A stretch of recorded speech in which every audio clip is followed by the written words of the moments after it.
आरपीपीएस educational point में कक्षा 11 के विद्यार्थियों का एक बार फिर से स्वागत है। इसके पहले वीडियो में आप लोगों ने रसायन विज्ञान की मूल अवधारणाएं नामक पाठ को पढ़ा था। आज हम लोग पढ़ेंगे परमाणु की संरचना यानी स्ट्रक्चर ऑफ एटम। आप पहले पढ़े हैं डाल्टन का परमाणु मॉडल। डाल्टन के परमाणु मॉडल में आपको ये बताया गया था या डाल्टन ने ये बताया था कि परमाणु अविभाज्य, उसे अन्य सूक्ष्म कणों में विभाजित नहीं किया जा सकता। बाद में और तमाम खोजें हुई और 19वीं शताब्दी के अंत में वैज्ञानिकों ने पता लगाया कि परमाणु अन्य कई मूल कणों से मिलकर भी बना हुआ है, अर्थात परमाणु विभाज्य होने का मतलब ये है कि परमाणु में कई प्रकार के कण हैं, जैसे electron, proton, neutron, Mason, positron, neutrino, ये सब कण हैं और इन कणों से मिलकर परमाणु की रचना हुई है। तो ये कण परमाणु में किस तरह से व्यवस्थित रहते हैं वही हम पढ़ेंगे परमाणु संरचना में। यानी परमाणु के जो कण हैं, जो घटक कण हैं, वो जिस प्रकार से परमाणु में व्यवस्थित रहते हैं वही हम परमाणु संरचना में पढ़ेंगे। तो परमाणु संरचना के जो मुख्य भाग हैं वो हैं परमाणु संरचना के घटक या परमाणु के घटक। Composition of atoms. परमाणु के मुख्य रूप से 3 घटक होते हैं जिन्हें हम मूल घटक कहते हैं या मूल कण कहते हैं। वो है प्रोटॉन, न्यूट्रॉन और इलेक्ट्रॉन। इनको हम कहते हैं मूल कण। परमाणु संरचना के मूल कण या मूल घटक हैं प्रोटॉन, न्यूट्रॉन और इलेक्ट्रॉन। ये कण सभी प्रकार के परमाणुओं में पाए जाते हैं, चाहे जो भी परमाणु हो। अगर हम हाइड्रोजन के एक समस्थानिक 1H1 को छोड़ दें तो बाकी सभी परमाणुओं में न्यूट्रॉन भी पाया जाता है। बाकी प्रोटॉन और इलेक्ट्रॉन तो सब में पाए जाते हैं, लेकिन न्यूट्रॉन खाली हाइड्रोजन में नहीं पाया जाता, हाइड्रोजन के समस्थानिक प्रोटियम में ये नहीं पाया जाता। तो आपको इस पाठ में यही पढ़ना है कि प्रोटॉन, न्यूट्रॉन और इलेक्ट्रॉन परमाणु में किस प्रकार से रहते हैं या इनकी स्थिति कैसी होती है, इनका स्थान क्या है। आपके पाठ्यक्रम से ये सारी चीज़ें निकाल दी गई हैं, लेकिन थोड़ा सा हम जान लें कि ये मूल कण क्या क्या है। प्रोटॉन है, न्यूट्रॉन और इलेक्ट्रॉन। इसके बाद कुछ अस्थायी कण होते हैं जो परमाणु में विद्यमान रहते हैं, जैसे positron, neutrino, anti neutrino, Mason. ये भी परमाणु संरचना के घटक होते हैं, लेकिन ये अस्थायी होते हैं। अस्थायी होने का मतलब कुछ परमाणुओं में ये पाए जाते हैं, कुछ परमाणुओं में नहीं पाए जाते हैं। अब हम बात करते हैं सबसे पहले प्रोटॉन की। आप जान ले प्रोटॉन क्या है। प्रोटॉन का मतलब होता है यह परमाणु संरचना का मूल घटक है। इसे हम P से प्रदर्शित करते हैं या 1p1 से प्रदर्शित करते हैं। ये है प्रोटॉन। न्यूट्रॉन को हम 0n1 से प्रदर्शित करते हैं। प्रोटॉन को 1p1 से या केवल p से, न्यूट्रॉन को 0n1 से या केवल n से, और इलेक्ट्रॉन को e से प्रदर्शित करते हैं, या हम ये कहें -1e0। ऐसे ये प्रोटॉन को 1p1 या p से, इलेक्ट्रॉन को 0n1 और इलेक्ट्रॉन को -1e0 से प्रदर्शित करते हैं।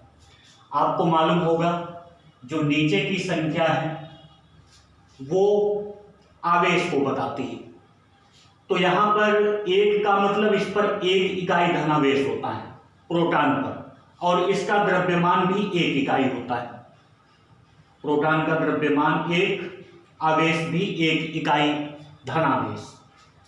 न्यूट्रॉन 0 लिखा गया, इसका मतलब इस पर कोई भी आवेश नहीं होता, लेकिन इसका द्रव्यमान लगभग प्रोटॉन के द्रव्यमान के बराबर होता है, जिसे हम प्रोटॉन के द्रव्यमान के ही बराबर मान लेते हैं।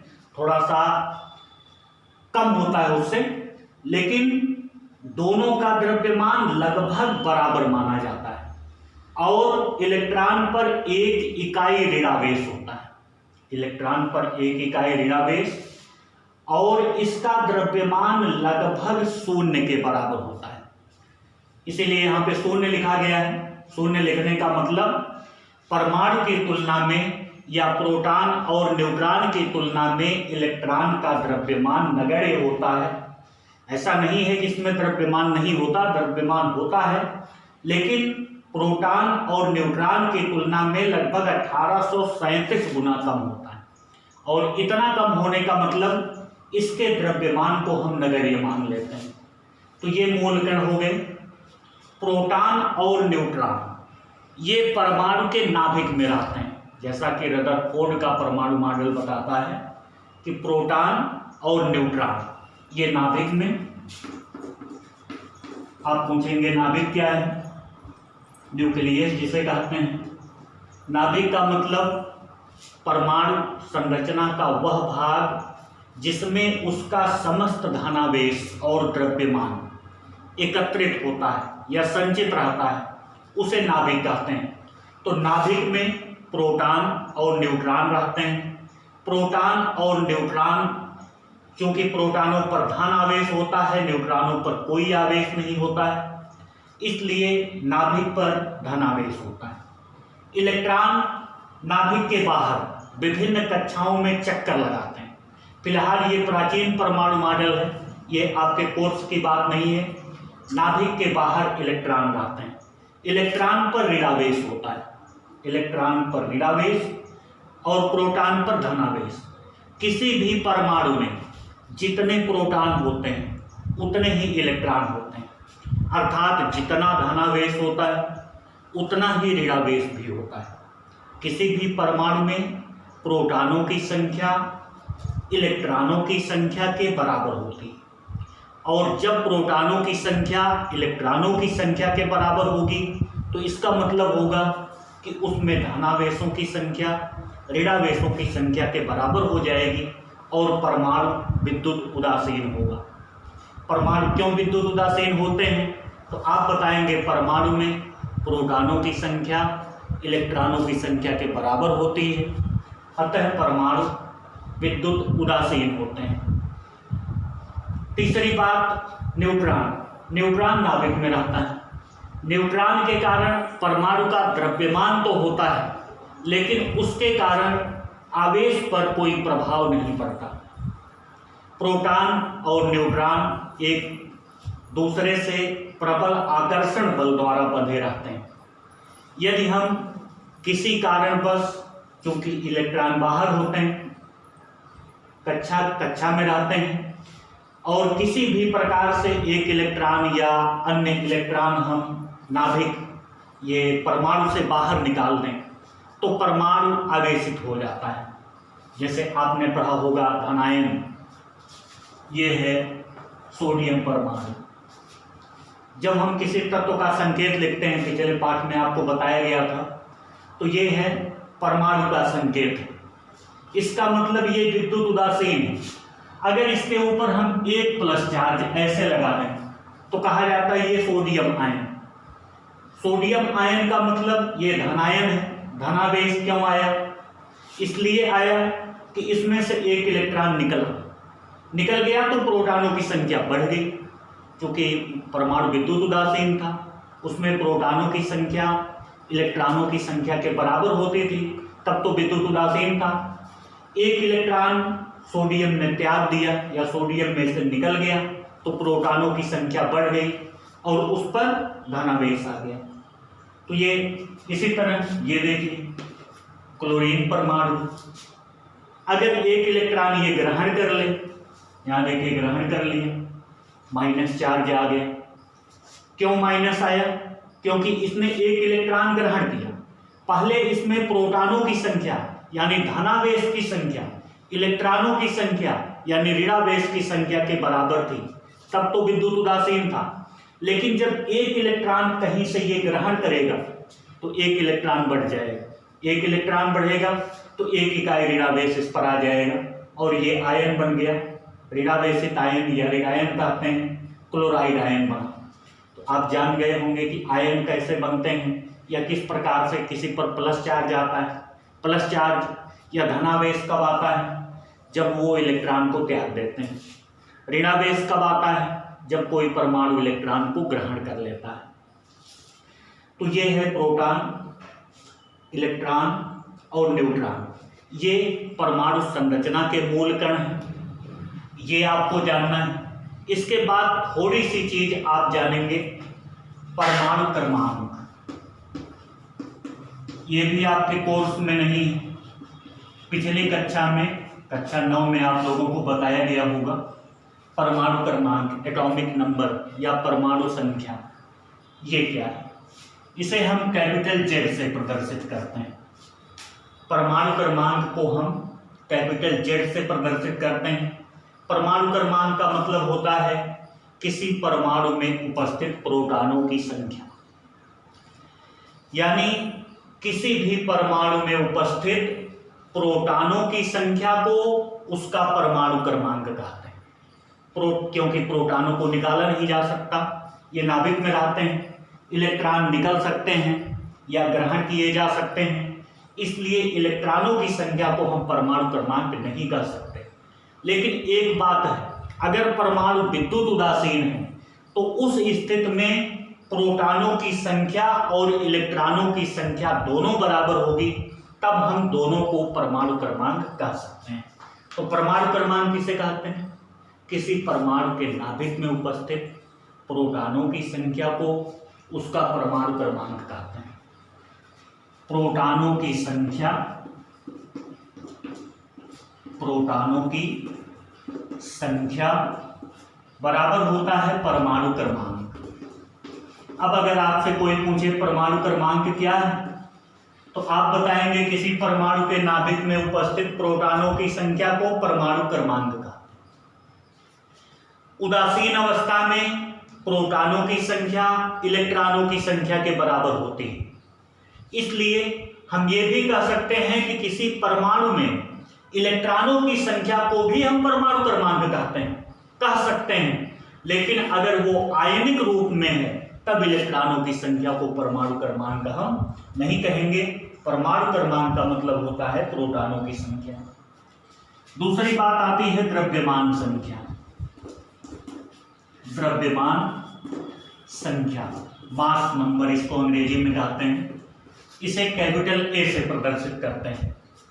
द्रव्यमान का मतलब होता है जिसमें द्रव्यमान संख्या का मतलब जिसमें द्रव्यमान होगा और उनकी संख्या। अभी हमने आपको बताया कि द्रव्यमान प्रोटॉन में होता है, न्यूट्रॉन में होता है, इलेक्ट्रॉन में होता नहीं।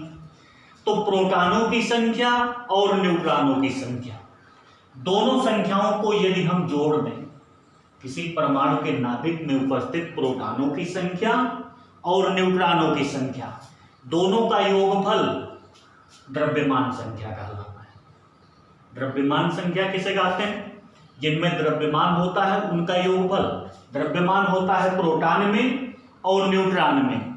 इलेक्ट्रॉन का द्रव्यमान नगण्य होता है, तो द्रव्यमान संख्या हम उसे कहेंगे जिनमें द्रव्यमान होगा उनकी संख्या। द्रव्यमान होता है प्रोटॉन और न्यूट्रॉन में, तो किसी परमाणु के नाभिक में उपस्थित प्रोटॉनों की संख्या और न्यूट्रॉनों की संख्या के योगफल को द्रव्यमान संख्या कहते हैं। आमतौर पर द्रव्यमान संख्या परमाणु के भार के लगभग बराबर होती है, यानी किसी भी परमाणु का भार उसकी द्रव्यमान संख्या के लगभग बराबर होता है। तो द्रव्यमान संख्या आप जान गए होंगे। द्रव्यमान संख्या का अर्थ है, द्रव्यमान संख्या बराबर,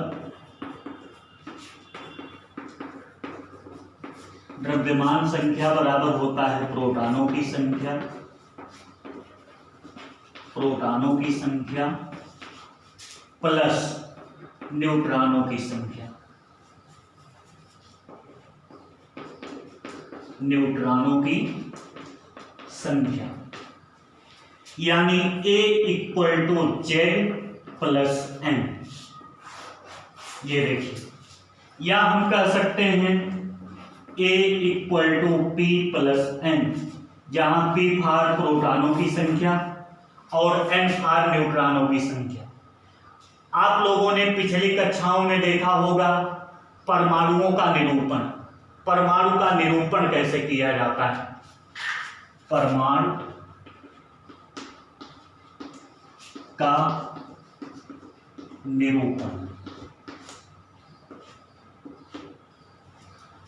आपने देखा होगा कुछ परमाणु ऐसे लिख दिए जाते हैं। मान लेते हैं किसी परमाणु का ये संकेत, किसी तत्व का संकेत है, ये कुछ संख्या नीचे लिख दी जाती, कुछ संख्या ऊपर लिख दी जाती, ऐसे। तो जो चीज नीचे लिखी जाती है संकेत के नीचे, उसे हम परमाणु क्रमांक कहते हैं। जो चीज ऊपर लिखी रहेगी वो द्रव्यमान संख्या होती, यानी संकेत के ऊपर हमेशा द्रव्यमान संख्या लिखी जाती, द्रव्यमान संख्या, और संकेत के नीचे परमाणु क्रमांक लिखा जाता है या परमाणु संख्या लिखी जाती है। तो किसी तत्व का निरूपण इसी प्रकार से करते हैं, नीचे परमाणु क्रमांक, ऊपर द्रव्यमान संख्या।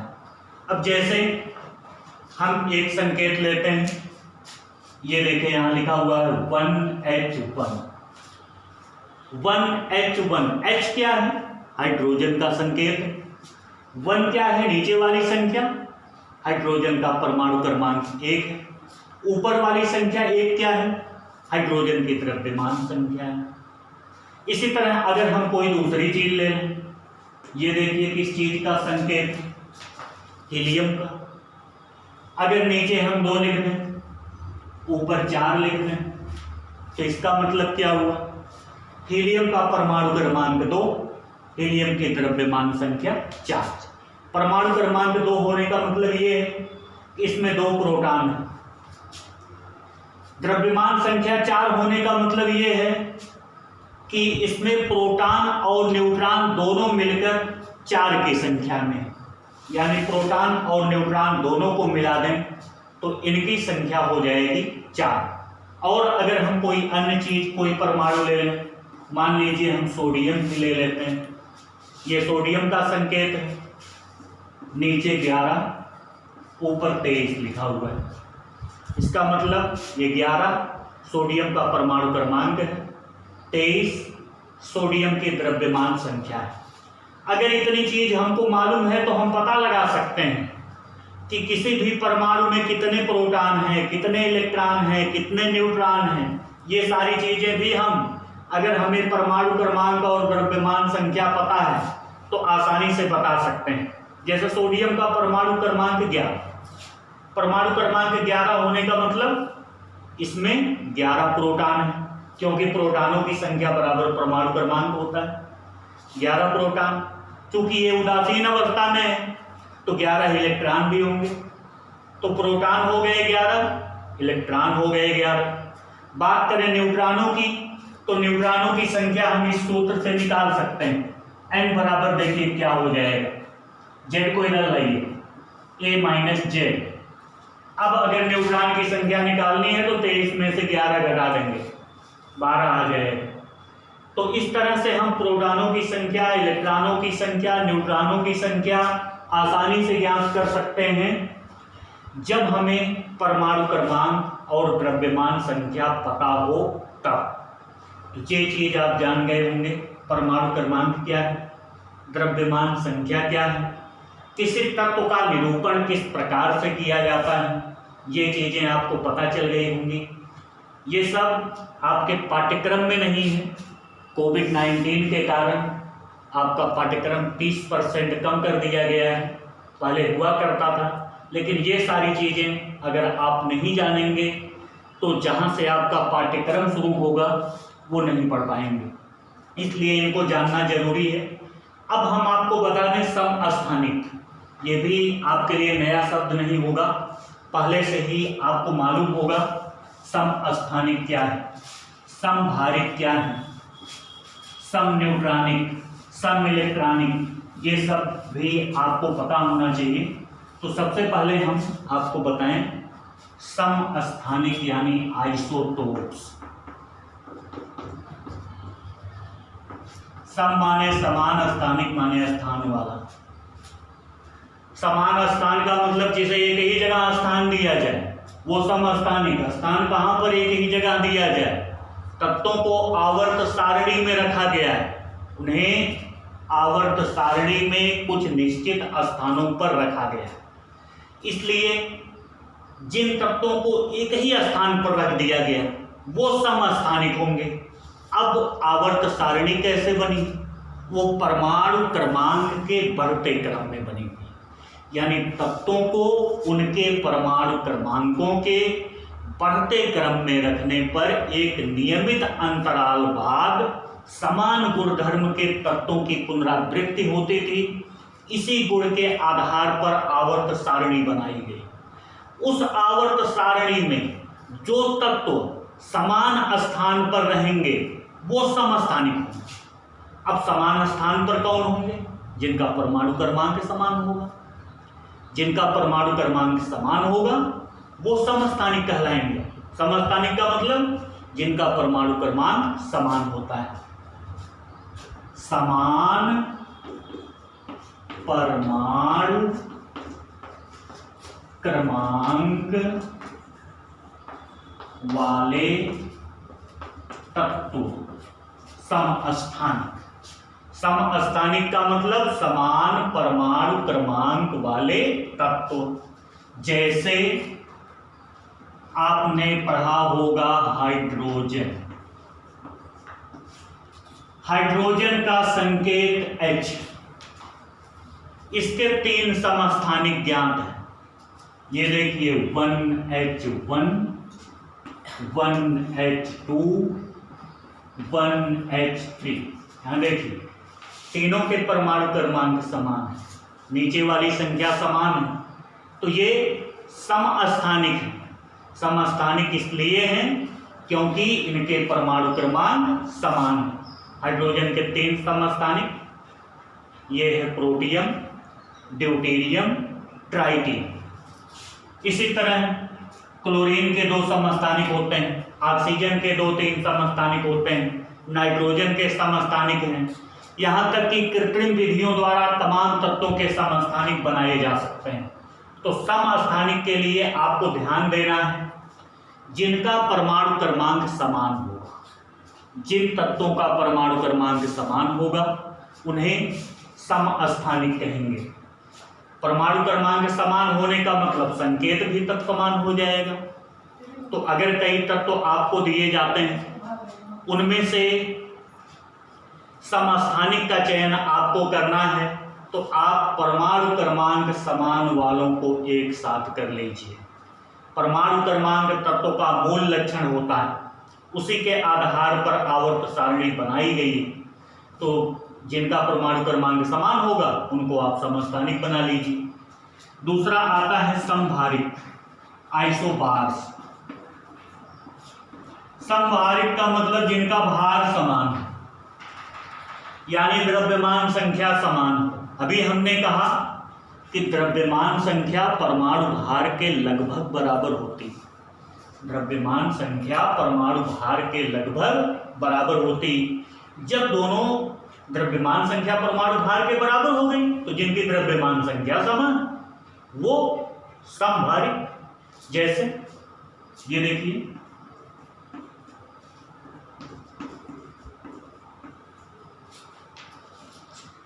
यहां पर हाइड्रोजन का समस्थानिक है ये 1s3, ये हीलियम का समस्थानिक है 2He3। यहाँ पर देखिए ऊपर की संख्या समान है, जब ऊपर की संख्या समान होगी तो संभारिक होंगे, यानी द्रव्यमान संख्या समान होगी तो संभारिक। यहां पर देखिए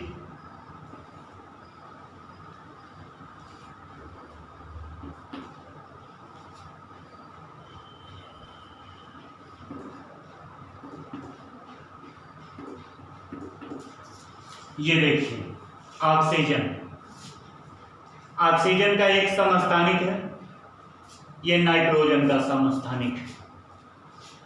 दोनों की द्रव्यमान संख्याएं समान है, इसलिए ये संभारिक है।